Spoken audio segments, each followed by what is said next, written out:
Senhora, meu coração aqui tá batendo mais forte no peito, porque hoje é um dia muito especial, né? Eu tô aqui de uma pessoa que eu admiro muito, eu até fiz aqui uma introduçãozinha. Paula, eu vou fazer uma lição de casa aqui, depois você me corrige se eu errar em alguma coisa, tá? Ô, Paula, Tá bom. recentemente eu me assumi um transmagro, né? Então eu saí do armário e me assumi um transmagro, porque eu, né, eu aproveitei a onda aí. E hoje eu vou me assumir um pouco semibrega e eu vou fazer aqui o seguinte, eu vou revelar aqui para o público, para essas 6 ou 7 pessoas aqui que vão nos prestigiar, né? Como eu te falei aqui no Esquenta, Meu pai e nós, minha mãe devem aparecer também em é, algum momento. nós somos mundialmente conhecidos aqui por uma meia dúzia de amigos, né? Então é o seguinte, bom, eu vou assumir aqui uma coisa, eu sou um fã do Fábio Júnior. O que eu posso fazer? Eu gosto. Tudo bem. E aí eu vou pegar Aquela emprestado música Pai é maravilhosa. ainda, né? Mas eu vou pegar emprestado aqui um pedaço de uma outra música dele que ele fez inspirada aqui numa citação de um jornalista do século XIX, aliás, né? Se me fizer Jornalista chorar. chamado Walter Whitman, e o Fábio Júnior diz assim numa das canções dele, ó: sou contraditório, sou imenso, tenho multidões dentro de mim.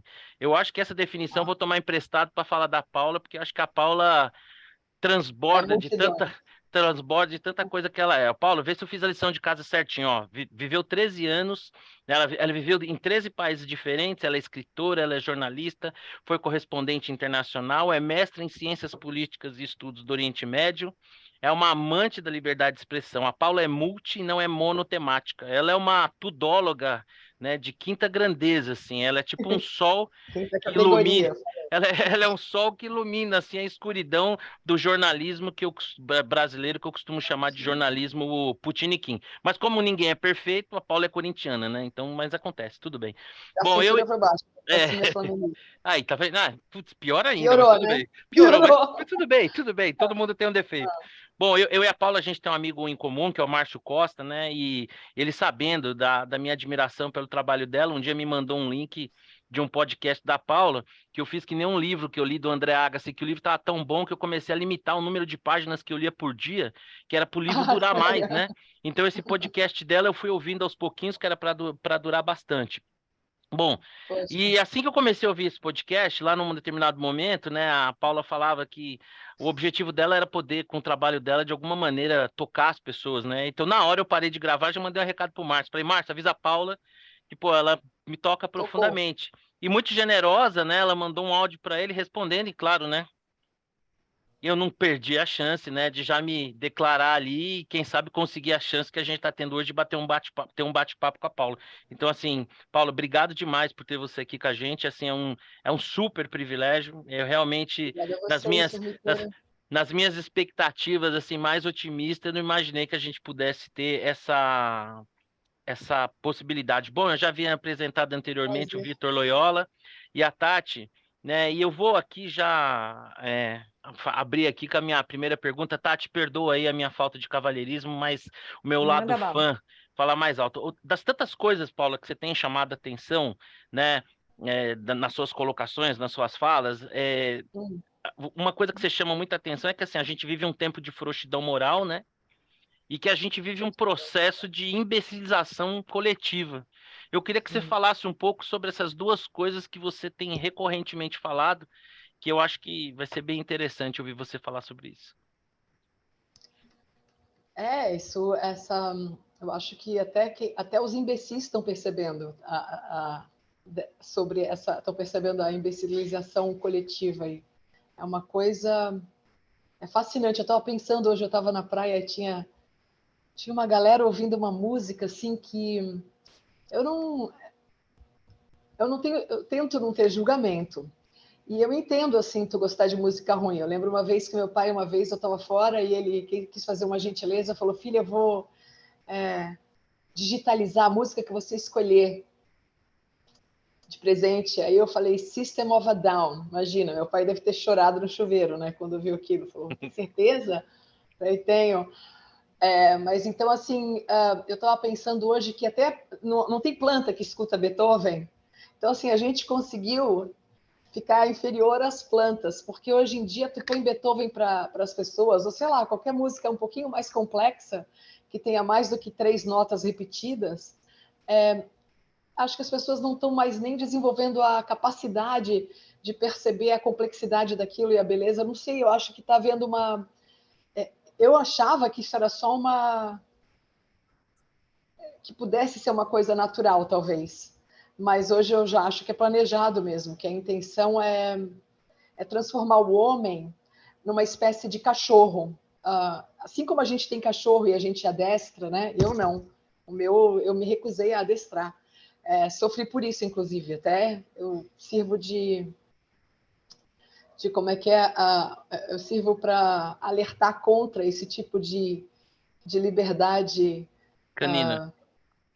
canina, pelo menos. Mas aí eu imagino que os donos do mundo pensem o mesmo sobre os seres humanos. A gente não pode dar muita liberdade. Eles têm que ser castrados, tem que segurar, tem que como é que é? Controlar a população.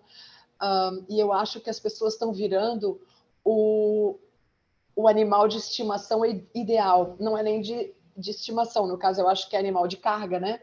Mas é o ideal porque a gente está ficando tão burro. E eu, assim, ó, pensa bem, quando a gente assistia filme de ficção científica, coisa e tal, o futuro era para ser um negócio tipo, a gente ia ter robô, né? Robô doméstico, o robô ia fazer tudo. Robô não é a mesma coisa que a gente. É muito melhor tu ter um massagista humano, uma cozinheira humana ou um cozinheiro do que um robô, porque tu consegue lidar com certas nuances, né? A pessoa ela tem a capacidade de entender mudança de ordem, tu não tem que reprogramar a máquina e coisa e tal. Então eu acho que o ser humano está tendo a sua inteligência limitada a tal ponto em que ele é inteligente o suficiente para obedecer ordens e nunca para questioná-las. Eu acho que é mais ou menos isso, assim. Então a gente vai ser o animal de carga ideal, porque a gente consegue obedecer mais do que uma vaca, porque se tu falar para a vaca, aceita essa vacina, a vaca, tu pode mostrar todos os estudos existentes justificando uma vacina que tu não vai convencer a vaca. Mas o ser humano, tu mostra um estudo falso e tá aí. Ele sabendo ler e escrever, e ele conseguindo ler essa mentira, ou entender a sintaxe dessa mentira, ele te obedece. Então, eu acho que tem um propósito, não é por acaso. E E, você acha que é daí que nasce essa frouxidão moral que você vem a, falando? a frouxidão moral, eu acho também que é falta de filosofia, sabe? Os valores, assim, eu não estava pensando nessa, assim, eu tô meio zonza ainda da vitamina D, o excesso de sol hoje, mas eu acho assim, a gente vem consumindo muita ficção, né? De toda forma, ficção, séries, filmes e coisa e tal, assim, a gente está vivendo disso um pouco também. E na ficção, é aquele lance também do homem que morde cachorro e não o cachorro que morde o homem. Assim, o consumo de entretenimento e de notícia, ele é focado, de certa forma, na exceção, no, no que é incomum. E na ficção, por exemplo, a gente é mais normal a gente ler um livro que tenha um personagem, um vilão.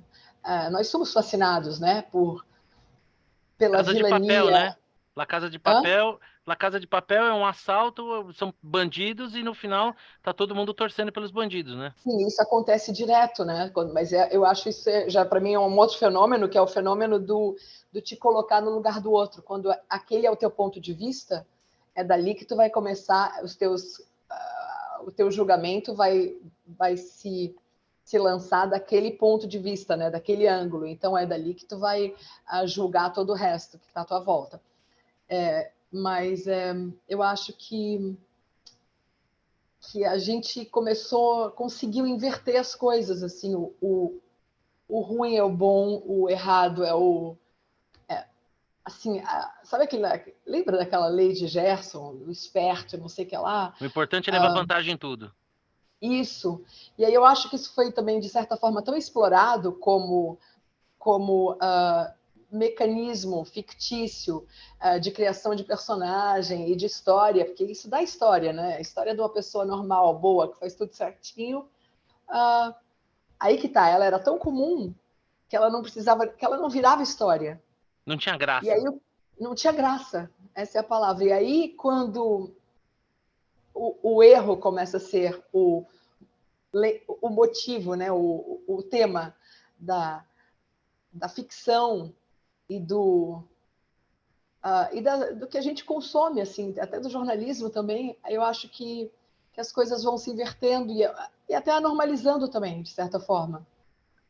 Bom, A falta de moral. Agora, no Brasil, eu acho que é outra coisa. No Brasil, a gente elegeu uma pessoa que acho que nem ela diz que ela é honesta. Ela até diz, mas a gente sabe que teve dinheiro devolvido na Lava Jato. Milhões, né? Então, assim, tu não consegue devolver o que não foi tirado. Então, quando tu começa a encontrar justificativas para esse tipo de coisa, e no caso do Brasil, eu acho que vai ser um efeito cascata, não tem como não ser. Paula, eu É vou quase emendar. uma zombaria. Desculpa, pode me interromper, porque Imagina, achei que você senão. tinha terminado. Não. Não, eu vou emendar o que você está falando num ponto que eu li um artigo seu que fala do 1984 de George Orwell, né? E aí ele começa a falar no Ministério da Verdade, né? Que ele reescreve a história de acordo com os interesses de quem está no poder. E a história vai sendo jogada na fornalha, né? E me lembra muito isso, né? Do passado do Lula. Isso aqui vamos apagar, gente. Vamos botar E isso já aqui na começou. já começou, e inclusive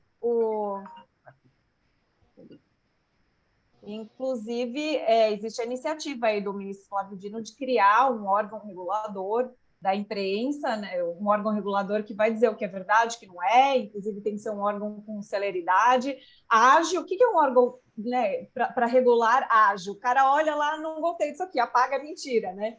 Para controlar as Não, eu não fake news. consigo. Tati, para te falar a verdade, eu não consigo nem, juro por Deus, nem considerar. Eu tenho medo de falar disso. Porque ao É falar assustador. disso. Não, é assustador. E quando a gente fala disso na minha cabeça, é como se eu tivesse até aceitando que isso seja plausível, admissível, e para mim, eu, eu vou matar ou morrer se alguém me proibir de falar alguma coisa, entendeu? Eu acho que isso é uma questão de realmente como é que é? As vias de fato, que nem que seja ninguém alguém do Hezbollah, né, Paula? chama alguém do resolve. Nem que seja alguém do. Você não arregou pro pessoal quando está tirando foto lá, que eu vi no seu Não, podcast, então. né? Puta, não, mas isso aí, ó, isso aí é coisa de imolação em praça pública, não se preocupem, vai rolar. Já tô me voluntariando aqui. E aí, Vitor, qual que é. Passar a bola para você aqui. Vitor tá na praia ali, não tá nem tá Tá comendo de boa. salgadinho. Tá no Tá mudo, mudo, Vitor. Vitor. O Tô Vitor é. jantando, tô O, jantando. Tô o, Vitor, jantando aqui junto. o Vitor é a nossa porção zen. Não, Pô, que ótimo, longe. sério, o cara tá ali no mar já, tá? Não podia estar no mar. Essa é uma bela de um cenário aqui para a gente só imaginar, né? Queria só dizer primeiro que eu sou seu leitor assíduo e já compartilhei vários textos seus a rodo, tá? Então, Poxa, assim, obrigada. Sou melhor por escrito, pelo jeito, né, gente? Eu não consegui terminar uma é, frase direito até agora. Não, imagina. então, assim, tenho várias perguntas, mas eu queria fazer uma que é sobre um artigo que colocou muita luz na nossa situação atual do Brasil, quando você cria todo, se concatena, né, toda a lógica do que está acontecendo hoje nesse poder supremo, né, nas mãos do Alexandre de Moraes, relacionou com a questão da Vaza Jato, de todas aquelas informações que de repente foram parar, né, no Supremo, e eventualmente informações de muita gente, né? Gente, travou para mim. O STF travou o Vitor ali, ó. Aí você É, passa tempo. agora voltou. Bloqueou, É. Vitor. Viu? Tu falou a palavra, tem Então, que falar. tá vendo? Já tô até sendo censurado aqui. Mas aquele artigo seu, ele elabora muito sobre isso, né? E coloca uma lógica ordenada. Assim, olha, aconteceu isso, aconteceu isso, aconteceu isso. Porque é meio que... É um pouco inacreditável, né? Que uma pessoa hoje tenha tanto poder e que simplesmente vozes que seriam supostamente vozes não de crítica, mas que estão sempre ali, porque aí o papel da imprensa é sempre esse, questionar, né? Muita gente simplesmente silenciando a respeito das várias barbaridades, né, que foram cometidas. E você se pergunta, mas como é que pode isso? Como que aconteceu isso? É. Posso fazer um Então, adendo, coitada, Paula? Antes de você faz. responder, deixa eu até fazer um adendo no que o Vitor falou, né? Né? Então, Oi, Vitor, perdão, tinha cortado aí. E eu pode fazer o só adendo. fazer um adendo aqui que você falou.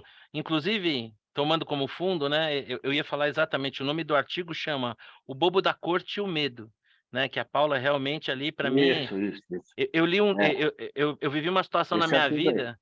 Eu vivi uma situação na minha vida que eu não conseguia entender muito bem, até o dia que eu li o livro Mentes Perigosas, né? E ali tudo aquilo que eu me deparava diante de um comportamento psicopático passou a fazer sentido, né? Eu, antes de ler esse artigo da Paula, que para mim assim é revelador, né? Que nem colocar uma chave na tua cabeça e virar, né? Porque você fica assim, boquiaberto. Não, como é que pode esse cara que falou e escreveu isso tá falando isso agora, né? Eu não preciso citar nomes, aí a Paula fica à vontade se ela assim desejar, mas nós temos na imprensa o caso aí de uma tia que escreve na Folha de São Paulo, não é uma tia, é só uma brincadeirinha que eu tô fazendo, né? Mas, por exemplo, né, esse cara, ele escreveu um livro e que você vê hoje ele entrevistando quem era o alvo do livro que ele Ah, não, escreveu, esse aí não tenho nem dúvida. Eu já sei quem é o. né? O Então, assim, eu não tiozão. vou O citar o tiozão. nome aqui, eu não vou citar o Tio nome. Tetinha, o tio Tetinha? É isso aí, É, né? Então, quer dizer, é uma coisa assustadora. O que que aconteceu? Não, aquele Aí você ali. leu, aí você leu o artigo da Paula, né? Não, tem gente que quis até essa é outro uma dia me vergonha falar. ambulante. Né? Não, Esse aquele caso cara é uma vergonha ambulante. é o fim mais trágico de uma carreira que eu já vi na minha vida. Assim, olha que eu já li Dickens, Flaubert, eu nunca vi nada tão vergonhoso assim e arrastante. Eu não sei nem falar em português. Assim, acho que não tem palavra para descrever aquilo. Talvez Mas o traje patético.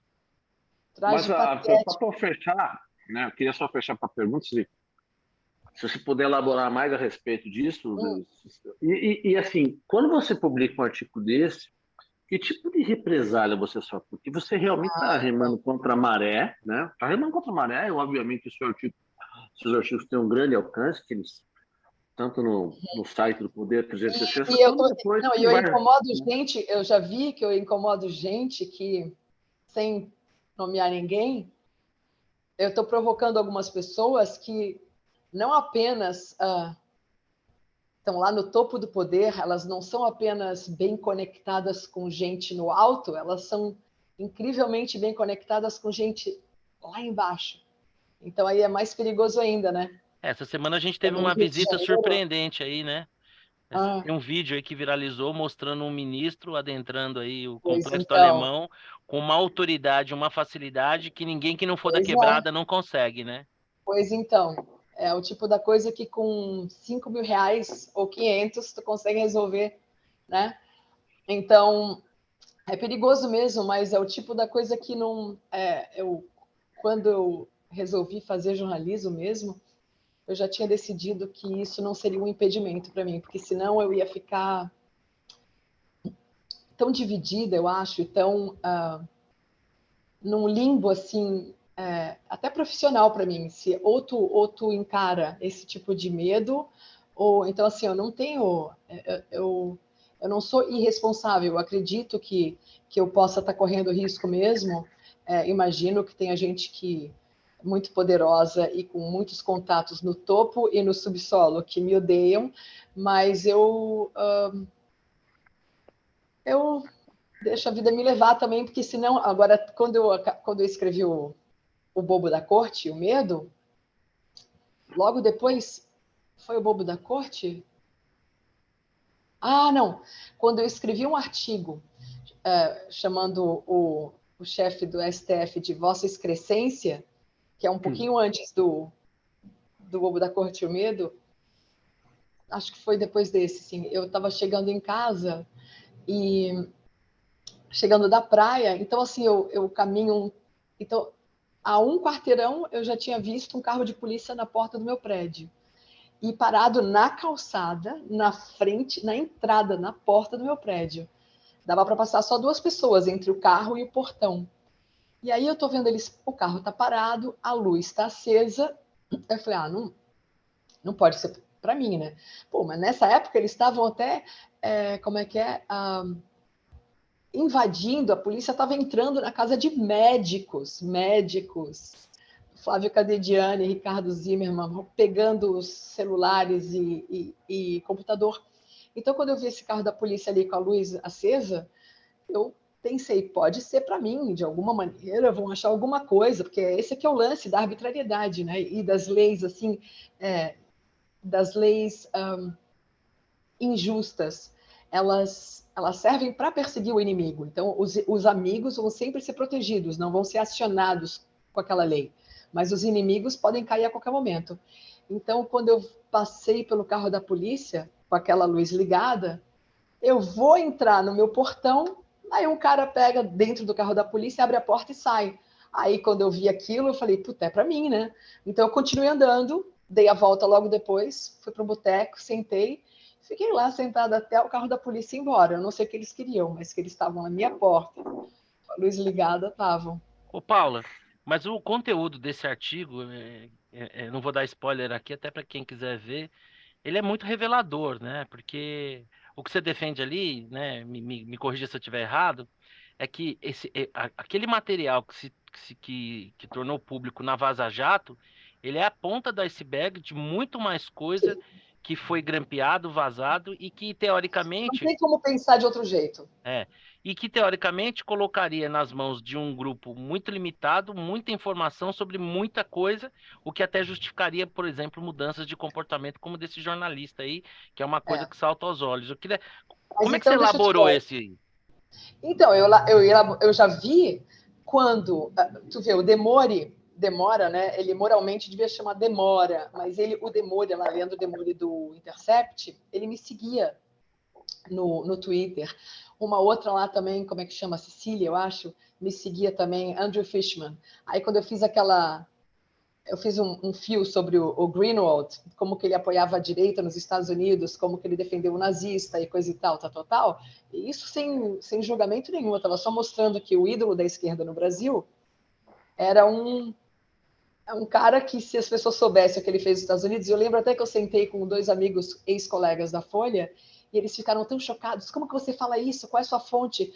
Falei, Dudu, vocês não saberem disso é vergonhoso. Tu fala inglês, cara, tu podia pesquisar, tudo público, é dado assim mais do que concreto. Mas, enfim, depois disso, esses caras do Intercept pararam de me seguir, já ficaram assim, o Demore continuou me seguindo. Mas aí, quando teve o lance da Vaza Jato, eu pedi acesso, porque eles estavam.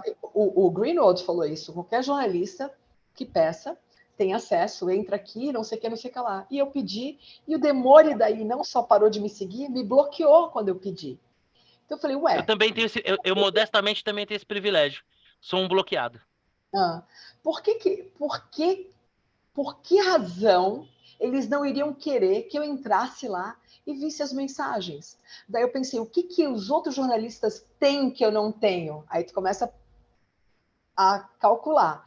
Aí vem a Vera Magalhães e me fala privadamente, numa mensagem direta no Twitter, que os jornalistas que foram permitidos, que tiveram acesso ao conteúdo dessas mensagens, não podiam entrar com nenhum meio de gravação.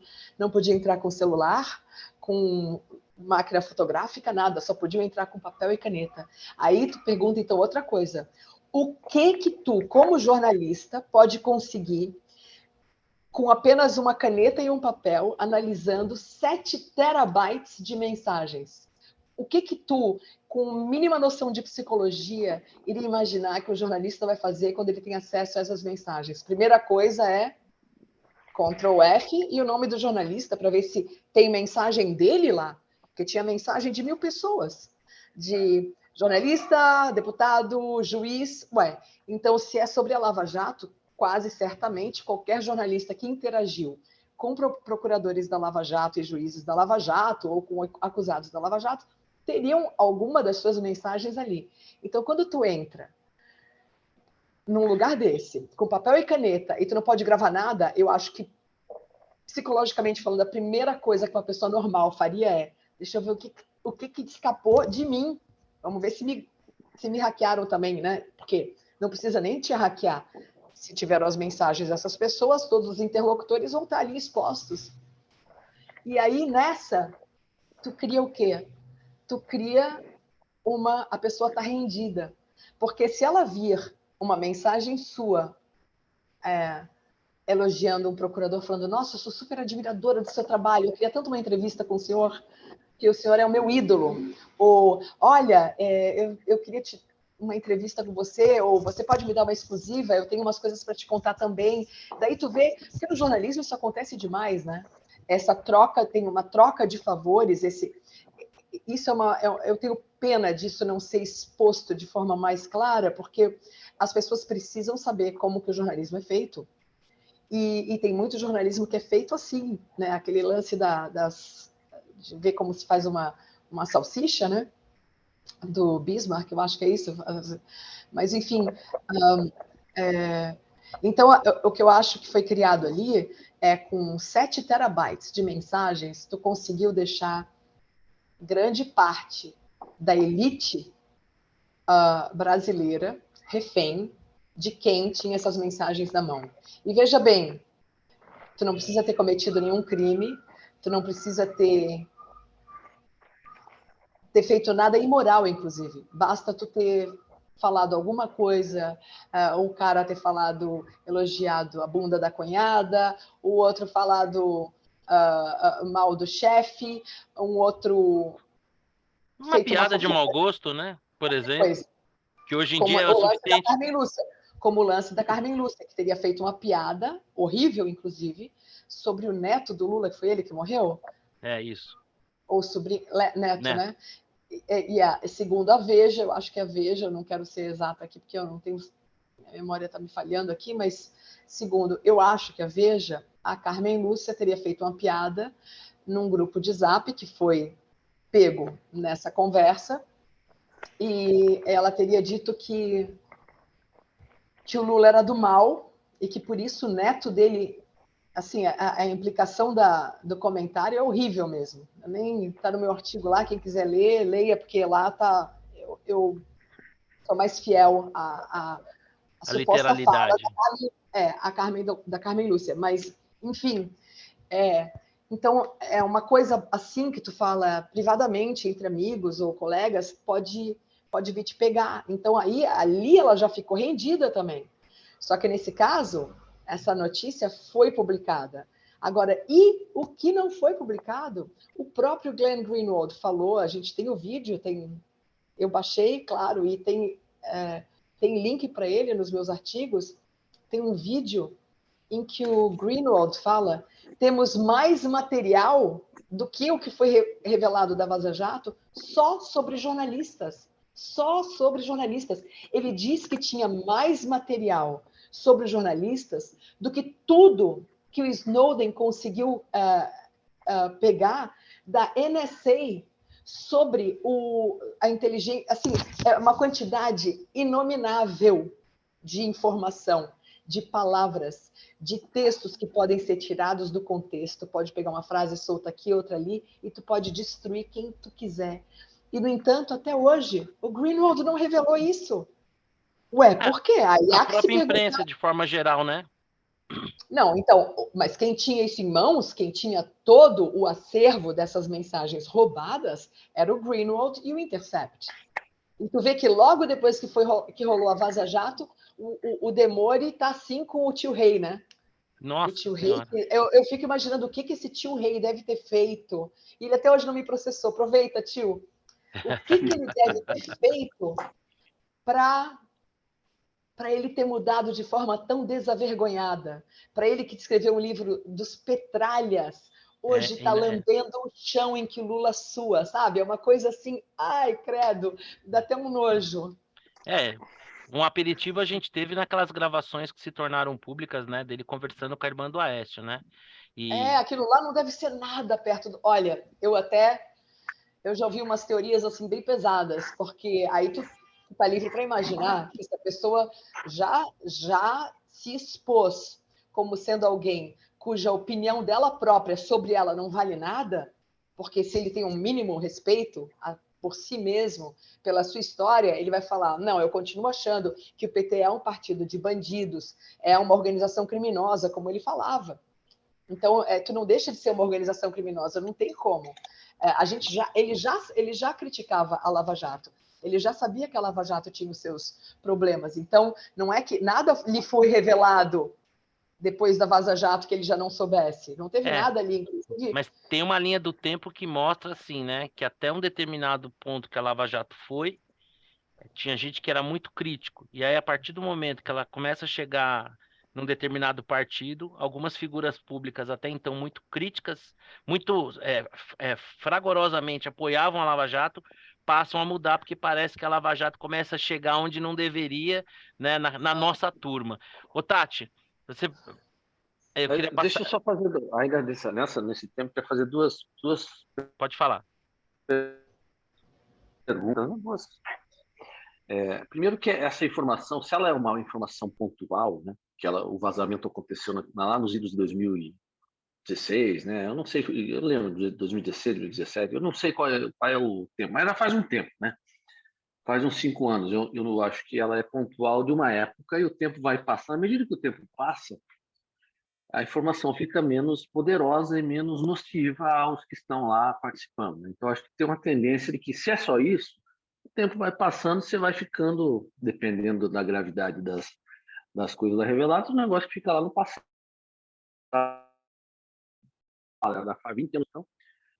Eu acho que tem um fator tempo que ele vai desgastando o poder de barganha de quem a tem, né? Não, desculpa, Vitor, só para ti.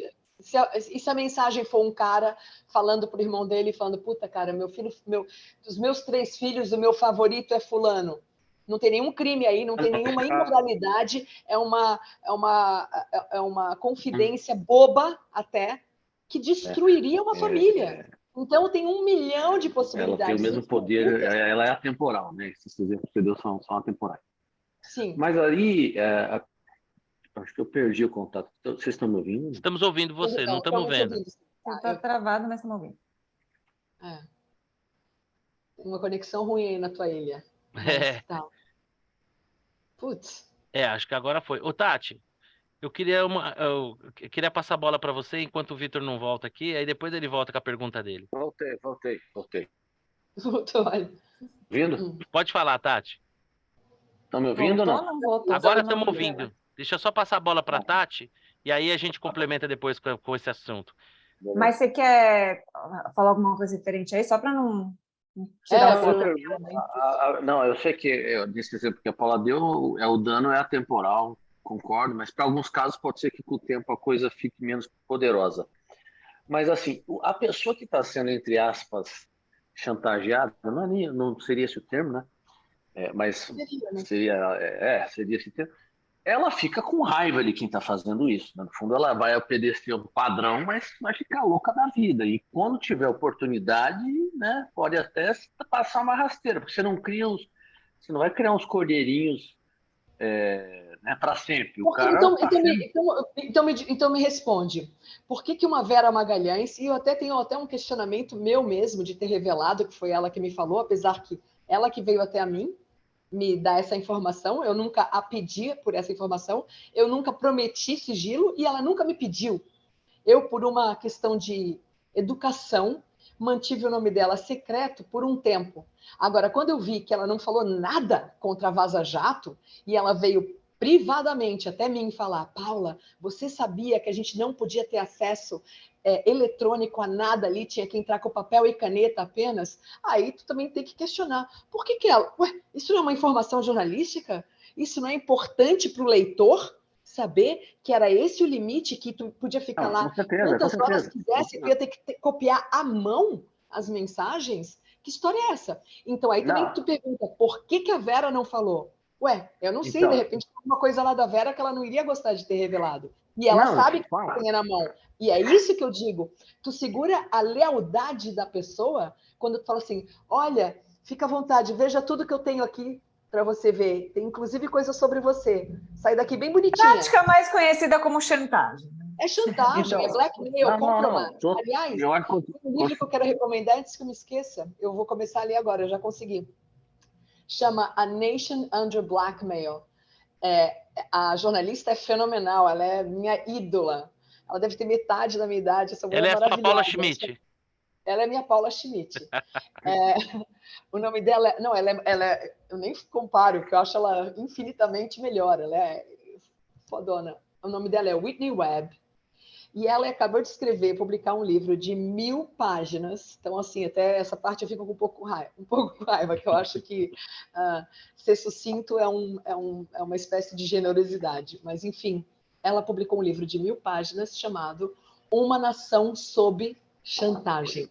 E ela começa a fazer o fio do Epstein, o cara que supostamente não, pedófilo, né? Porque se usou com meninas com menores de idade, coisa e tal, o cara que supostamente se matou na prisão, né? Que Sim. tinha uma ilha, que um monte de gente foi para essa ilha.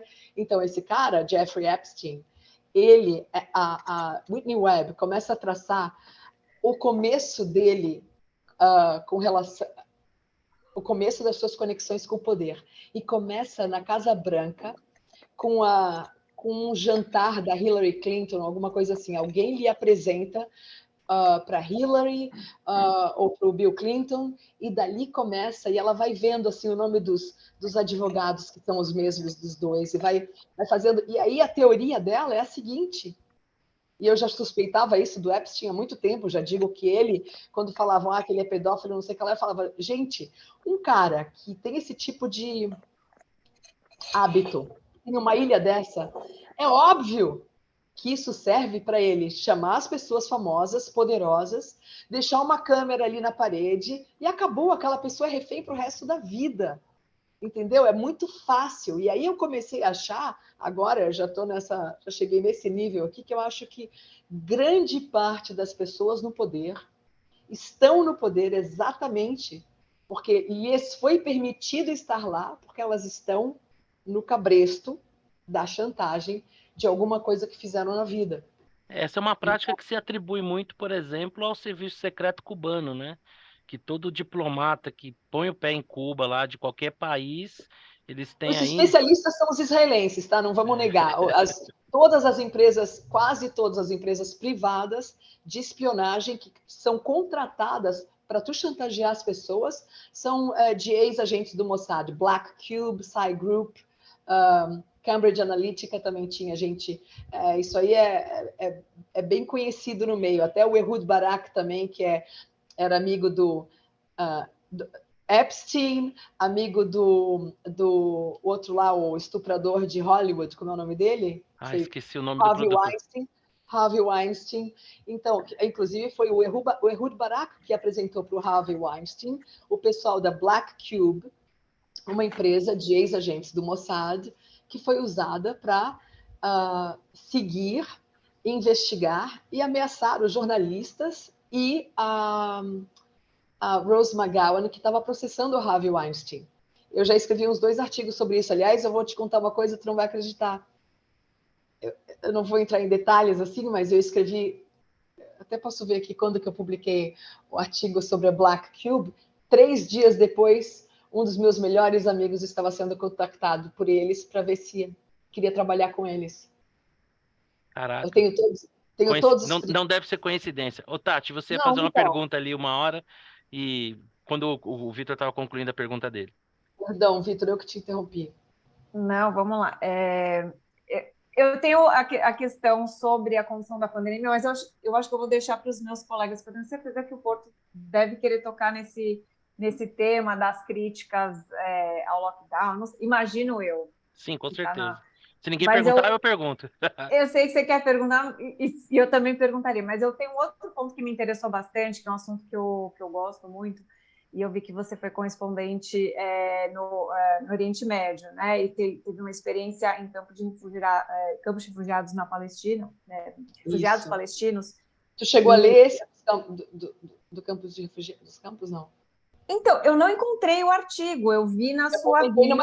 Eu publiquei numa revista israelense, inclusive. Ele na está Inside aberto porque eu não Tá encontrei. Eu fiquei aberto. procurando, inclusive, se eu coloquei Middle East com seu nome. Nossa, eu fiquei tão orgulhosa desse artigo, porque esse aí eu trabalhei mesmo, eu pesquisei um monte de coisa e o jornal falou que foi... eu estava publicando de graça essa matéria, porque eu falei, eu vou investigar de Mas qualquer está maneira. aberto? Está aberto, te mando o link. Nossa, eu quero muito ler.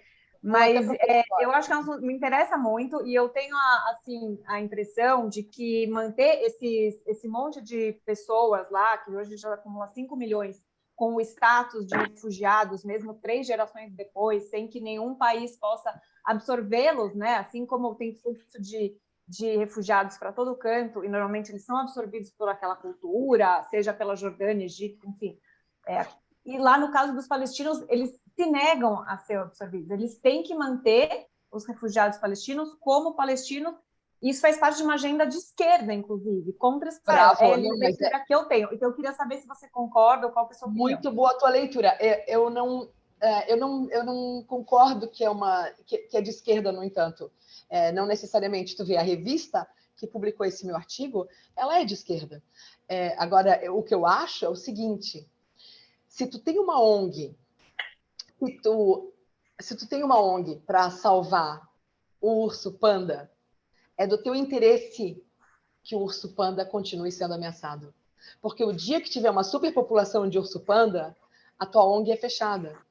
Então, salve as baleias, o cara que fala salve as baleias, eu até posso acreditar que ele queira salvar as baleias. Agora, se a vida dele se basear na salvação das baleias, ou o meio de vida dele, ele que vai ser ameaçado o dia que as baleias deixarem de ser ameaçadas. Então, tem essa lógica também.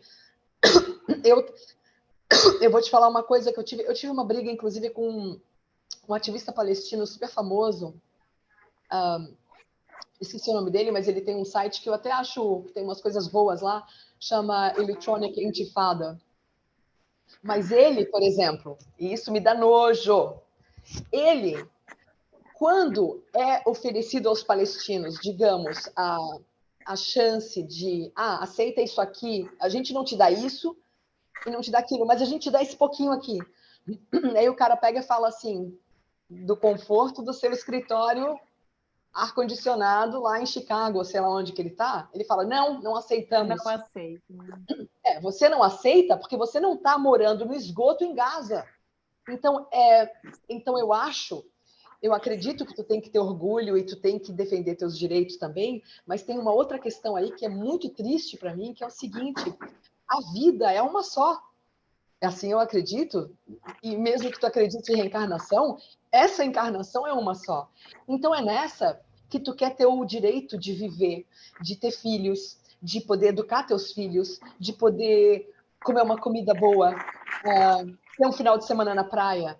Então, então existe sim um tipo de gente que é super exigente em nome dos outros. Então, quem está sofrendo, então o cara é irredutível para os outros, porque ele não precisa negociar. Ele está confortável nos Estados Unidos. Então, esse tipo de... tu tens razão que existe um ciclo vicioso aí, em que... mas eu não acho que a culpa seja dos palestinos, não, de jeito nenhum. Os caras já aceitaram o Estado de Israel nas fronteiras de 67, assim, que é enormemente maior do que as fronteiras de 48, quando o Estado foi criado. Então, agora, eu acho que tem grupos aí que se retroalimentam.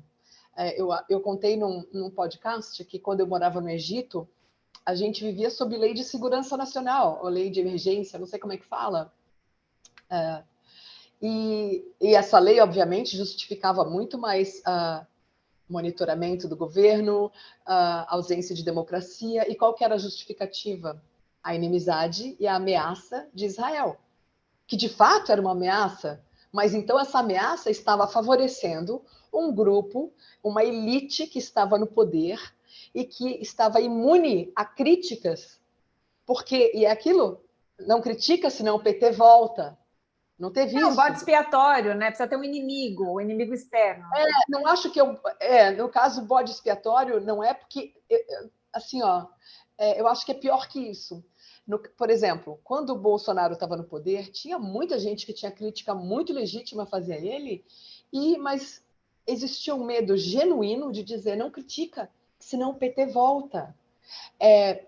Então, quando tu começa a ver esse tipo de coisa, tu também tem que começar a te perguntar o seguinte: a quem interessa dois extremos que não se encontram e que vão sempre sabotar soluções propostas de um e de outro lado?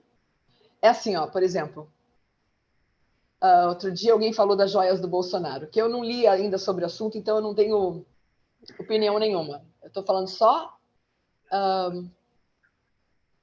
em geral, que eu vou usar esse exemplo para vocês verem como é que está a psicologia da coisa. Eu falei alguma coisa das joias da Michelle, eu falei que é errado, que seria errado, sim, se o Bolsonaro ou a Michelle tivessem aceitado joias caríssimas de um país estrangeiro. Isso aí, para mim, não passa na minha cabeça, tá errado. Aí alguém no Twitter veio e respondeu assim, e os milhões da Petrobras? Ou os bilhões... Então eu falei assim... Típico, né? Não, mas então... E o isso PT? Aí... Não, exato. Agora, aí eu falei uma coisa que até achei que foi boa, assim, tem que lembrar, tem que anotar para usar num artigo depois, que é assim, se você começar a justificar o erro do seu lado, usando o erro do outro, o único que vai ganhar aí é o erro. Porque você, a partir do momento que você justifica o seu erro, usando o erro do outro, vai virar uma briga para quem erra mais. É muito louco. Daí tu começa a entrar numa lógica em que coisas boas poderiam... Por isso que eu digo, eu faço questão de elogiar coisas boas que forem eventualmente feitas por esse governo horroroso que está aí. Porque se eles fizerem alguma coisa...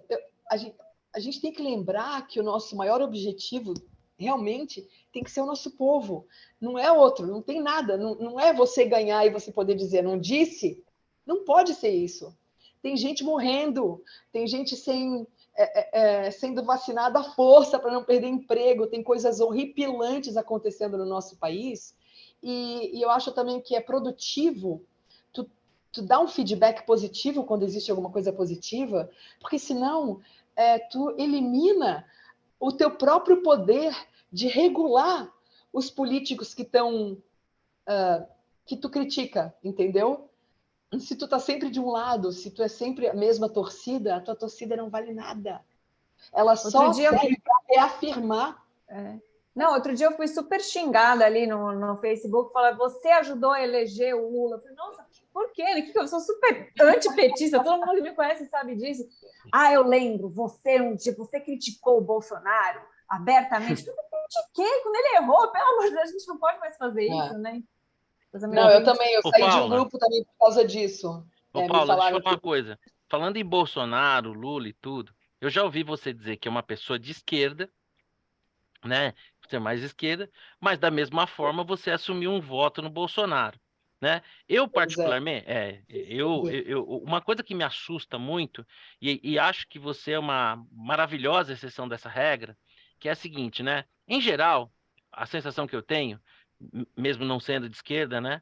É que existe uma boa parcela de pessoas de esquerda que o são muito bem intencionadas, né? Porque dentro da sua percepção de mundo, buscam uma situação menos desigual, né? Uma visão mais humanista. Às vezes que isso, ainda que às vezes de algumas pessoas vejam isso de uma forma utópica. Eu me assusto muito, muito, muito, que as pessoas tenham depositado os seus excelentes e bons ideais, né, numa figura como o Lula e tenham conseguido transigir tanto na sua ética, na sua moral, que deveria ser aquilo que os caracterizaria no intuito mais profundo das suas intenções, né? Então eu vejo aí uma corrupção intelectual, moral, que para mim parece injustificável, porque, veja só, é meio contraditório, e aí não é aquela coisa, mas e o PT também? Mas assim, a gente pensando em ordem de grandeza, né? Não tem. né? Não tem comparação. Se for para falar de corrupção, é Sim, isso que também é e o quão absurdo. mal, e o quão mal ela causa para as pessoas no final das contas, né? Quer dizer, Uhum. todo esse dinheiro desviado, toda essa incompetência na gestão econômica e pública, isso causa consequências que não são assim óbvias, diretas, mas, por exemplo, o seu Pedro, né, que você me emocionou ontem com um fio lá que você recuperou no Twitter, que realmente me levou às lágrimas, porque é uma história muito tocante. Mas o seu Pedro só é possível porque nós vivemos num sistema de caos econômico que gera coisas assim. Como é que você vê isso, assim, essa corrupção moral das Não, pessoas que então, emprestam os seus ideais a uma figura como o Lula? assim, a relativização da coisa, eu não sei nem se eu quero chamar isso de relativização, porque a corrupção ela pode sim ser relativizada. Digamos que o lance dos apartamentos do Bolsonaro significasse corrupção. Aquilo é de uma porcentagem tão ínfima do que foi roubado no governo, nos governos anteriores, é tão ínfimo. Assim, pensa bem, 4 anos a imprensa foi atrás de tudo. E o que eles acharam? Val do Açaí. Tem noção? Tem noção que eles tiveram que ir atrás da família inteira dele, ver quais foram as vendas e compras de imóveis, que incluiu até coisa de cunhada, de sogra da ex-mulher. Então, assim, é esse nível de forçação de barra. Então, para mim, quem deu o atestado de que o Bolsonaro não era corrupto, ou não chegava nem aos pés da corrupção dos governos anteriores, foi a própria imprensa. A imprensa que estava determinada a achar alguma coisa contra ele e não conseguiu achar aval do Açaí. Então, assim, ali, para mim, é caso encerrado. Aí tu pode, então, analisar outras coisas. Agora, então, no que diz respeito à corrupção, a corrupção deve ser relativizada. Porque se o cara rouba, assim, ó, se tu vai casar com o cara, aí sim, se ele rouba um saleiro do restaurante, né? Ou os empregados da empresa, provavelmente eu iria te dizer, cara, não casa com esse cara. Ele é corrupto, ele roubou um saleiro, ele é bandido, ladrão. Agora, se o cara é teu presidente e tudo que ele faz é roubar um saleiro da presidência e o outro, enquanto o outro roubou uma mina de sal ganhou uma porcentagem para vendê-la para o George Soros, ou eu estava vendo outro dia quanto que o George Soros comprou da Vale durante o governo Lula, e Petrobras também foi para o topo das suas ações, do seu portfólio. Então, assim, quando tu tem obrigação de relativizar, porque roubar 1.000 não é o mesmo que roubar 1 bilhão. Roubar 1.000, tu atrasou a vida de um ser humano. Agora, 1 bilhão, tu mata milhões de crianças de difteria, sem esgoto. Então, é claro que a corrupção deve ser relativizada. E é lógico que daí, quando tu não relativiza, tu permite até que a pessoa pegue e fale assim, nossa, ele incluiu a gorjeta na nota. Sabe assim, quando tipo a empresa te paga o almoço, aí tu pega e inclui a gorjeta que tu deu, que aí era digamos, a gorjeta é escolha tua. A empresa paga a nota do coisa, a gorjeta por fora, aí tu pega, arredonda a nota ali, digamos. Isso pode ser considerado corrupção? É errado. Mas de que maneira, quanto isso te prejudicou como o cara que está financiando esse tipo de coisa, que é o pagador, né? O pagador de impostos. E como é que essas pessoas que têm ideais que nos soam tão nobres conseguem abrir mão e comprar essa ideia? A gente vê, porque, por exemplo, eu não me surpreendo que a classe artística, de forma geral, tenha apoiado, porque é uma questão de cachê. Para mim tá muito claro isso, né? É um grupo de privilégio e tal. Isso. Mas assim, eu vejo pessoas que são assim genuinamente bem intencionadas quase que preferindo não enfrentar a realidade, que talvez não seja fácil mesmo. Você imagina Mas, um camarada de 50, 60 anos que passou uma vida militando, tendo o Lula como um ídolo e ver esse ídolo ruir. Mas eu fico, como é que é emprestar um ideal para um camarada desse? Eu não consigo entender então eu vou te realmente. falar, então eu vou te dar um exemplo. É uma coisa muito eu acho do ser humano mesmo. Eu tenho umas amigas que conseguem criticar um monte de coisa no governo. Ah, isso e aquilo, nossa, isso tá errado, ah, isso é absurdo, parará. E aí tu tá tomando uma cerveja com elas e tu vê elas jogando bituca de cigarro no esgoto. Cigarro que tem filtro que nem. Como é que é? Aquilo ali não Não é biodegrada. biodegradável. Vai pra porra da Hipocrisia, né? água municipal. Aquilo ali acaba virando a tua água. Então, assim, essas pessoas, eu tenho até um caso de uma pessoa que eu conheço que era Bolsonaro e detestava a corrupção do PT e falava mal da corrupção do PT, tá. E aí um dia ela consegue alugar um apartamento para uma pessoa numa secretaria estadual de cultura e ela falou assim, Paula, eu vou te apresentar, quem sabe você não consegue alguma coisa lá. Eu falei, quê? Sim, você não está precisando de dinheiro, menina. O cara. Eu falei assim, mas peraí, tu não é contra a corrupção? Então, eu acho que tem uma coisa de ego mesmo, de. E o brasileiro fala isso com orgulho, né? Tipo assim, é legal, eu construí um esquema, É muito tipo, eu sou bom. chocante. E assim, ó, isso. E eu acho assim, Tati, se a gente não começar a, a aplicar a nós, assim, ó, das duas, uma. Ou tu para de exigir do outro, até do político, algo que tu não conseguiria entregar, ou tu começa a exigir de ti o que tu está exigindo dele. Mas não é isso que a gente vê. A gente vê dois pesos e duas medidas. Veja uma Cláudia Raia aceitar. Eu teria vergonha, iria queimar minha mão, pegar dinheiro que está deixando de ir para os Yanomamis, para os pobres lá da favela. 5 milhões, as pessoas são... Tudo bem, também tem uma grande dose de ignorância e burrice mesmo. Um tempo atrás eu discuti com uma jornalista que eu até respeitava, deixei de respeitar, que ela não tinha entendido o que era a Lei Rouanet. Ela era burrinha e ela falou assim, não, mas a Lei Rouanet, quem paga são as empresas. Eu falei, minha linda, você é trouxa? Você não entendeu que a Lei Rouanet é um negócio que nos Estados Unidos já existe há muito tempo, que é a privatização da destinação dos impostos. Ou seja, não é mais imposto. Se tu pode dizer para onde vai, porque se eu posso fazer isso, eu vou fazer uma reforma aqui na minha varanda. E Entendeu? você, Então, tem um incentivo para dar 5 e receber uns 2, 3, né? De volta de uma forma não não, declarada, né? exatamente. Eu vou te falar, teve um amigo meu que trabalha com arte, cultura, ele tinha, pelo menos em tese, um bom argumento para isso. Porque ele falou, a gente discutiu isso na praia, tomando caipirinha e outras coisas, e aí ele pegou e falou assim, Paula, a Lei Rouanet é boa porque ela tira de um grupo bem limitado no topo do poder o poder de determinar para onde esse dinheiro vai. Então, ela, de certa forma, ela democratiza a destinação, porque são várias pessoas escolhendo a destinação. Só que hoje a gente sabe que não é isso. É uma patotinha ali de burocratas, né? Claro, não, e a patota, e aí tem outra coisa, né? Porque se tu é uma marca e tu quer transformar o teu imposto em retorno para tua marca, tu não vai financiar uma escolinha na favela. Você não vai Os financiar o Boi favelados não Bumbá vão lá nem no comprar. Piauí, né? Não, exato.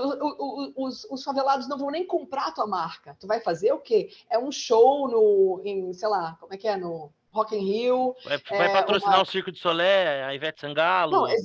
exato. Então, assim, é de uma... Eu queria falar ingenuidade, mas acho que já passou de Burrice ingenuidade. mesmo. Burrice. É burrice. Como é que eles chamam nos Estados Unidos? Não é tax deduction, evasion. Eu esqueci, mas é uma prática comum lá. Tudo que eles podem, eles fazem isso. Então, lá tem vários mecanismos, tem os grants também. Então, assim, por que tem tanta universidade? Para começar, por que elas ficaram tão caras? E por que elas são tão elitistas? Porque Porque elas são financiadas por empresas que conseguiram deixar de pagar imposto e transferir o que seria um imposto escolhido, cujo destino seria escolhido pelo Estado, ou seja, por um poder eleito, eles transferiram isso para uma universidade, e aí eles controlam tudo ali. E é lógico que eles vão preferir ter uma sala com o nome deles numa universidade tipo Yale ou Harvard do que numa escola pública, numa comunidade. Eu acho que a mecânica, ela até faz sentido, né? Mas aplicada à realidade brasileira, né, com poucos controles, né, com tanto de evasão, Não, ela de... não faz sentido. I'm É, sorry, não faz. Porque o imposto, a ideia do imposto, disso eu discordo, a ideia do imposto é para ele ir para um centro de onde sairá uma escolha baseada nas prioridades. Prioridades. Então, o que é prioridade para ti, não é justo que tu tenha direito de determinar a prioridade disso. Aliás, deveria ser do teu interesse e do interesse dessas empresas que todas as crianças no Brasil tivessem acesso a esgoto. Só que tu não põe o nome no esgoto. Então, acabou. Assim, eu acho que pode sim ser repensado, o imposto pode ser repensado. Eu tenho horror da ideia de pagar imposto para um governo corrupto como esse. Horror. Então, eu entendo quem não quer em pagar. geral, em geral, assim, o que é assim, a sensação que se tem, pelo menos quando você vai estudar qualquer dado, é que assim, quanto maior for o nível de governo, menos eficiente é o gasto público. Então você vai ter Sim, mas eu concordo. você vai ter governos paquidérmicos que vão arrecadar muito e vão gastar mal. Então, em tese, né, se você deixar o mercado funcionar, né, e restringir um pouco essa ação governamental a áreas fundamentais onde o governo, sendo paquidérmico, acaba faltando, você vai ter mais eficiência. O Vitor, no nosso Mas só um pouquinho, Marcelo, mas Ah, espera aí. Mas então, por exemplo, a terceirização, tem gente que acredita que a terceirização feita pelo governo é menos Estado. E para mim, tu não, está só contratando mais cupincha, está concordo. Aí eu inchando concordo a máquina, plenamente. Aí não é mais Estado, está aí ainda é criando mais Estado intermediário ainda. extra. Sim, concordo Isso. plenamente. Porque, na verdade, você não está diminuindo o Estado, né? Quando você tem esse nível de Não, terceirização. isso. Você está aumentando ele. Ao contrário, você está É, criando novas camadas aí, possivelmente corrompíveis, né? Aí eu concordo. isso. Eu tenho uma pergunta para fazer, mas para não monopolizar, porque eu sou fã, né? Eu queria passar para o Vitor, se ele tem uma pergunta para fazer antes da minha. Que é mais ou menos. Tá no mudo, Vitor. Ô, Porto, só para a gente organizar, a gente vai até umas 15 mais ou Não, menos, não, né? essa vai a última rodada Então, aqui. O tá Vitor bom. vai fazer uma Porque pergunta, depois eu eu, também tenho você, um e aí a compromisso. gente vai. Eu Vamos acho que lá. eu tenho. Tá, 15 minutos de bateria, Então parece. vamos embora. Fala. Vamos lá. Vamos para a reta final, Vitor. Tá no mudo, não estamos te ouvindo. Não. Então eu vou fazer o seguinte: enquanto o Vitor vai resolvendo o áudio dele aí, eu vou adiantar minha pergunta aqui. Paula, eu tenho uma Tá. sensação que daqui a alguns anos, eu acho que isso já está começando a ficar cada vez mais claro e numa velocidade mais rápida até do que eu imaginava, que nós vamos olhar para trás e ver a pandemia como talvez a maior obra de engenharia social da história da humanidade. Nunca as liberdades individuais foram tão sistemáticas, fragorosamente, descaradamente atacadas como agora, como foi na Muito bem pandemia, né? resumido. Então, Uhum. assim, eu acho que a pandemia ela foi a desculpa perfeita para que governos se impusessem, né, e que para muitos interesses econômicos inconfessáveis de maneira absurdamente é, desumana se fizessem Uhum. valer, né? Então eu Uhum. vejo, por exemplo, eu vi o Bolsonaro é surreal, né? Porque é um homem bronco, né? Pouco Ele elaborado, foi que nunca se notabilizou pelo brilhantismo, que teve uma comunicação péssima, mas que, por exemplo, ele falava, olha, esse contrato da Pfizer é uma coisa tão leonina que é absurdo assinar isso aqui, gente. Não, Peraí. o que esse cara passou é Então, assim, indescritível. eu vi uma inversão de valores, porque, poxa, você vai inocular alguém, Você tem que ter um mínimo de responsabilidade sobre aquilo. E outra coisa, pensar que o Estado possa ter o direito de obrigatoriamente inocular as pessoas Com uma substância experimental. Tinha é, jornalista do Estadão, é, investigativo, ele põe é uma investigativo. distopia absurda. Então, eu queria a sua opinião sobre isso. Nós estamos na reta final aqui, vamos dividir aí Tá, uns perdão. 3 perguntas finais. Mas eu queria assim que você falasse um pouco sobre isso. Eu acho que a gente tinha bate-papo aqui para 3 dias, mas isso é uma coisa que me assustou bastante e que agora a gente já está vendo. O álcool não serviu de nada, a máscara não serviu de nada, as O álcool não limitações. serviu de nada? O álcool em gel? Mentira. Nada, absolutamente nada. Nada, zero. Para Covid, Da onde nada. vem esse Não, dado? já tem Pô, estudo disso aí. Eu posso levantar depois e pensar. Nada, absolutamente Eu não nada. sabia disso. Efeito zero. Efeito zero. A própria tá proibição mudo, de, Vitor. a própria proibição de circulação, uma outra imbecilidade incrível. A gente ia ter que intocar dos veinhos, guardar dos veinhos e tocar a vida. Mas, enfim, queria que sua percepção sobre Não, essa, então, essa tragédia aí que foi a pandemia. Sobre essa eu ótica. acho interessante que a pandemia aconteceu. Daí também vem a questão de achar que a pandemia é um acidente. Eu não acho. É óbvio que eu não acho. Eu tenho informação suficiente para não achar. E são todas documentadas, oficiais, inclusive. Basta ver o projeto de FUSE nos Estados Unidos, o que o DARPA rejeitou, o financiamento da EcoHealth Alliance, enfim. Não acho que foi acidente. E não acho que foi acidente que tenha acontecido em governos quando existia, que tenha acontecido em governos onde que eram criticados unanimamente por toda a imprensa. É uma coisa assim, eu acho que nunca houve tanta mídia contra 2 governos como do Donald Trump e do Bolsonaro, por exemplo. Então, assim, eles foram úteis no sentido de que, se eles falassem esse contrato com a Pfizer é draconiano, injusto e imoral, automaticamente a mídia inteirinha iria servir para defender a Pfizer. Porque ela já ataca tudo que vem desses 2 caras. Então, eu nem comparo o Trump ao Bolsonaro, porque o Bolsonaro fez muito mais contra o que estava acontecendo, contra essa distopia, do que o Trump. O Trump, aliás, ao contrário. Tem gente que defende o Trump como tendo sido uma salvação de sanidade na pandemia, de jeito nenhum. Foi ele que contratou o CEO da Moderna para liderar a Operação Warp Speed, que foi aquela que acelerou a distribuição de vacinas não testadas na população. Foi ele também que, em agosto de 2019, assinou uma portaria, ou sei lá como chama, para permitir que vacinas fossem distribuídas para a população toda para doença respiratória. Eu tenho o texto dela, mas é uma coisa foi tão óbvia a coisa.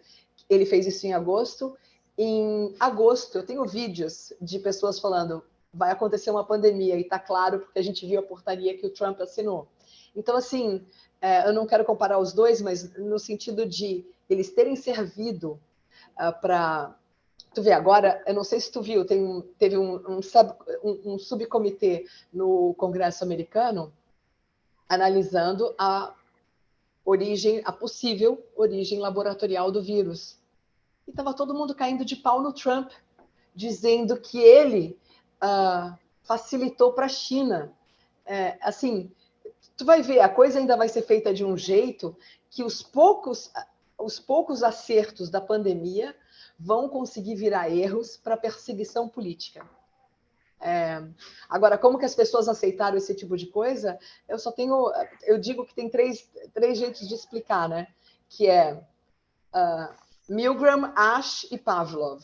O que o Milgram mostrou? O Milgram mostrou que as pessoas aceitam autoridade. Então, ele mostrou aquele teste lá, o cara está com um jaleco branco, com uma planilha, uma coisa, prancheta, e aí as pessoas elas tendem a respeitar aquele uniforme e aquela autoridade, mesmo não sendo ameaçada, mesmo não sendo paga, mesmo não sendo funcionária do cara. Tá, esse é o Milgram. O Asch mostrou outra coisa, que as pessoas tendem a imitar quem está do seu lado, ou a maioria. Então, o teste, um dos testes do ASH é o do elevador, quando as pessoas que fazem parte do experimento entram no elevador e, em vez de estar de frente para a porta, elas se viram de costas para a porta e se viram para o fundo do elevador. E o ASH mostrou que a maioria das pessoas que vão entrando no elevador depois fazem a mesma coisa, se viram para trás, porque está todo mundo virado para trás.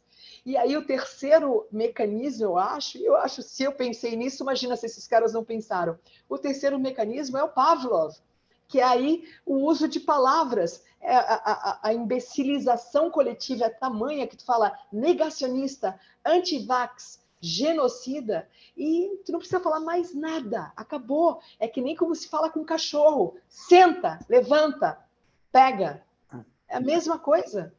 Então, esse é assim, eu acho que foram usados vários mecanismos de medo, de mimetismo, de uma psicofância, uma vontade de dizer que tu sabe mais, e aí tu viu na Globo, e aí eles falaram isso. Foi uma coisa assim, sério, se me falassem isso, se eu lesse isso num livro, eu ia achar que era muito absurdo, assim. Ô, Tati, bom, para a gente ir encerrando a pergunta da Tati, do Vitor, e por final aqui eu vou mandar o meu agradecimento e já vou pegar umas dicas aqui com a Paula. E aí, Tati?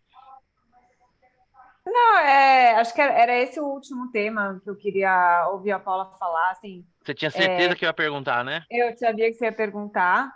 Eu acho que a gente, hoje, assim, a gente tem a tendência de ser engenheiro de obra pronta, né? A gente olha para trás naquele tormento, aquela época todo mundo desesperado, sem saber o que fazer com esse monte de informações novas, muitas mortes e tudo mais. A gente fala, erramos aqui, erramos aqui. E realmente a gente chega à conclusão que teve erros mesmo, né? Teve lockdown super exagerado, escolas fechadas, enfim, a própria questão do medicamento.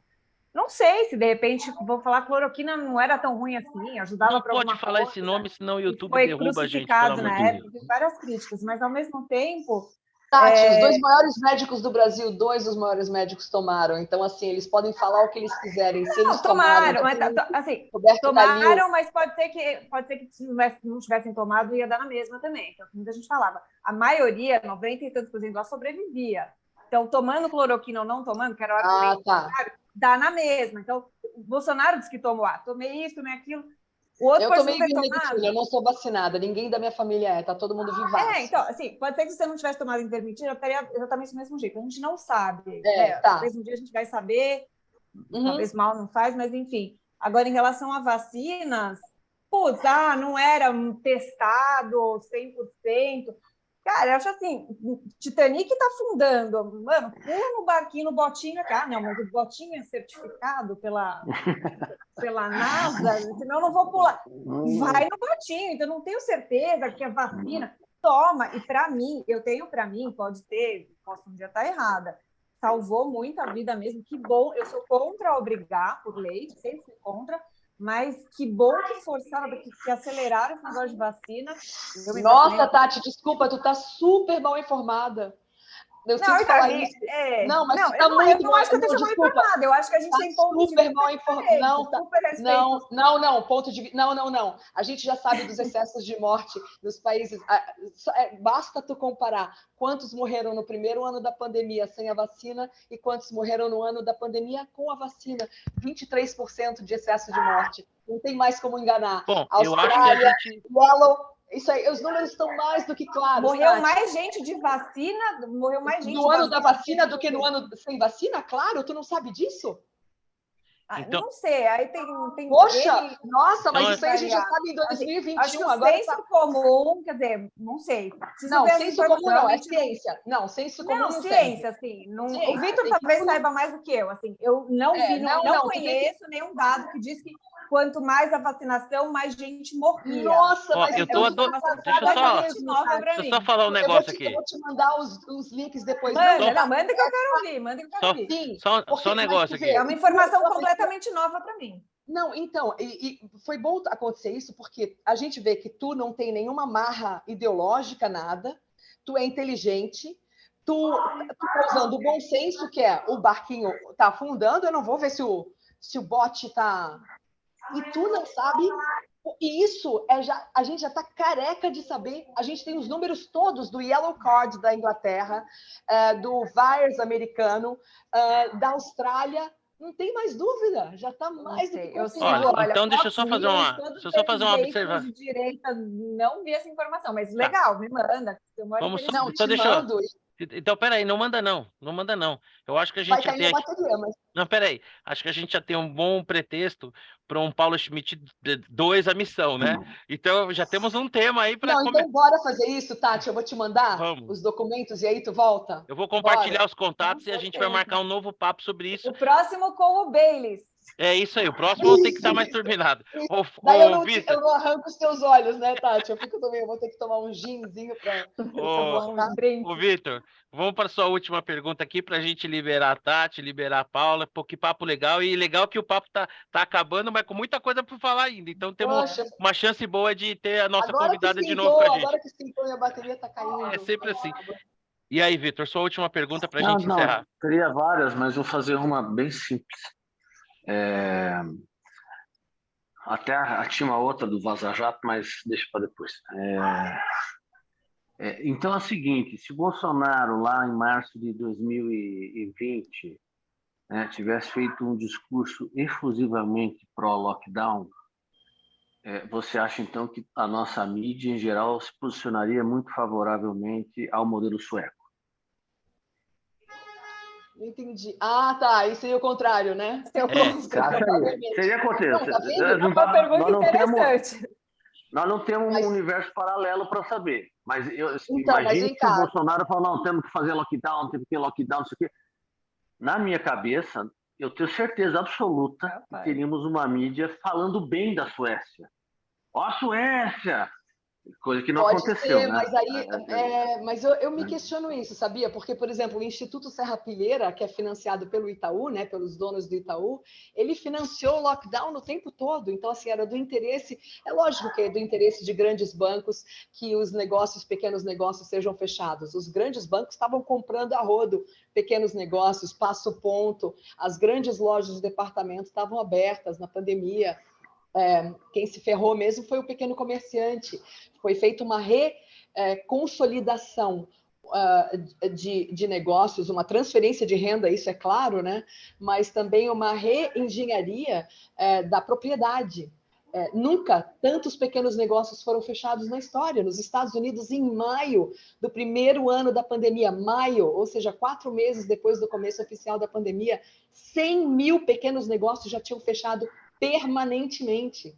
100 mil, tu imagina? Então, nunca tantos pequenos donos de pequenos negócios foram privados do seu sustento e foram abocanhados pelos grandes, Starbucks, Amazon, Facebook, todos esses caras que, quando tu vai ver, por exemplo, eu estava vendo outro dia, quem são os primeiros, os maiores acionistas do Facebook? BlackRock, Vanguard, maiores acionistas da Google, BlackRock, Vanguard, maiores acionistas da Pfizer, BlackRock e Vanguard. Então, assim, não é só uma coincidência, é uma coisa bastante lógica. Bom, será que a XP tem dinheiro na tem dinheiro no BlackRock e Vanguard? Olha só, deixa eu te falar. Bom, quando o papo é bom, é assim mesmo, o tempo voa, né? A gente está aí quase que há 1h30 conversando. Eu gostaria de ficar 3, 4, 5 horas. Temos um bom pretexto para um novo encontro, assim que possível. Eu quero agradecer demais, assim. Hoje é um dia muito especial para mim. Eu sou seu fã, assim como o Vitor. Sou um consumidor assíduo, e da Tati também, a partir de agora, tenho certeza. Obrigada. Consumidor assíduo das suas colunas, dos seus textos, compartilho. Costumo apontar você como um oásis, assim, no jornalismo Putiniquim, né? Porque o que a gente vê é muito feio. Então, como eu tinha combinado com você, para encerrar, eu queria que você desse uma bola dentro, uma bola fora e uma dica. Aí pode ser um seriado, um livro, se a minha bateria acabar, tu me perdoa, tá? Bola pode dentro, deixar, bola não tem fora, problema. Foi esse meu ataque histérico agora com a Tati. Então, esse eu já consegui. Não, Tati, tu não tem noção. Quando eu te mandar os documentos, eu não vejo a hora da gente ter esse segundo programa. Que daí Vamos ter esse segundo papo, ótimo. Bora. Mas a bola fora eu vou dizer que foi essa. A bola dentro... Puta, eu nem sei. Bola dentro... É difícil, né? Não pode ser na trave? Não pode ser na trave? Pode ser na trave, então. Ai, não sei, desculpa, eu não tinha me preparado para isso. Olha, é bom assim. Mas olha, fique Você tranquila, porque participar, você... bolas dentro, elas são cada vez mais raras. É um A pouco gente, difícil a mesmo gente nesse tem tido, governo. a gente tem tido muita dificuldade em encontrar bolas dentro, né? Nós temos figuras recorrentes nas nossas bolas foras ali, especialmente ali no Poder Judiciário. Bom, e uma dica, qual seria a dica que você dá? Um livro, uma série, um filme, uma eu queria dar essa música? dica da Whitney Webb, a minha série favorita da vida, Sopranos. Alguém já assistiu aqui? Eu vivo ensaiando para assistir, me falam muito Gente, só bem. um pouquinho, vocês não têm noção. Sopranos, então. É a Não, dica. sem exagero, tá? Então, já que eu... Não, Sopranos para mim, eu fui até assistir o David Chase em Nova York, fui ver o cara falar, porque eu sou fanática pela série. É de uma inteligência, sabe assim, quando o plot é inteligente, o arco narrativo é inteligente, os personagens são tão genuínos, tão bem feitos, que assim, sabe quando tu nunca passa por aquele momento que tu fala assim, o cara não queria fazer isso, até parece. Que a gente vê em tudo que é série, que ninguém tem personalidade, a pessoa é capaz de fazer, de virar um Reinaldo Azevedo, um dia uma coisa e outro dia outra. Os Sopranos não tem isso, é tudo muito consistente, parece que tem um consultor psicológico ali. Os diálogos são fenomenais, até a semiótica da coisa. Nossa, eu acho que os Sopranos, o problema é que depois que tu assiste os Sopranos, tu acha tudo muito ruim. Mas quando eu fui assistir o David Chase em Nova Ainda bem York... que eu ainda não vi e vou ver. Puta, te prepara. Tu e a tua mulher, tem que ser assim, é legal ter uma pessoa do lado também, para tu ficar em Qual que é a êxtase. plataforma que tá? Ele era HBO, mas eu acho que deve ter ainda na HBO, mas eu não tenho certeza. Tu sabe que chegou a parar um ano, né? Porque o cara é tão assim perfeccionista que enquanto ele não conseguiu ali o diretor que ele queria ou uma coisa, e eles tiveram que parar por um ano e aí voltou.